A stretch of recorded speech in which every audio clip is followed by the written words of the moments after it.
এই সিলেটের এবং বাংলাদেশের সমস্ত ব্যবসায়ী ভাইদের আমি বলবো 11 মাস লাভ করেন, রোজা মাস বাদ রাখেন, আল্লাহ সন্তুষ্টির জন্য এই ত্যাগ করেন।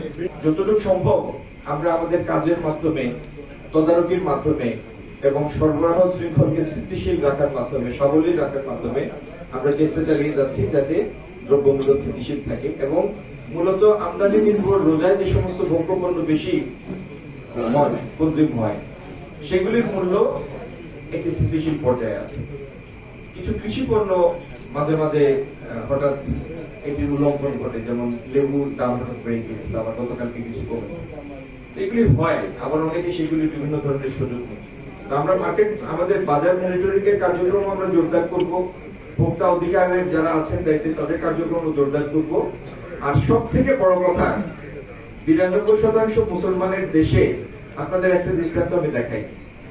সৌদি আরব রমজান মাসে তারা লাভ করেন না, ডিসকাউন্টে ছেড়ে দেন জিনিস, কারণ সওয়াবের আশায়, আল্লাহর সন্তুষ্টির আশায়।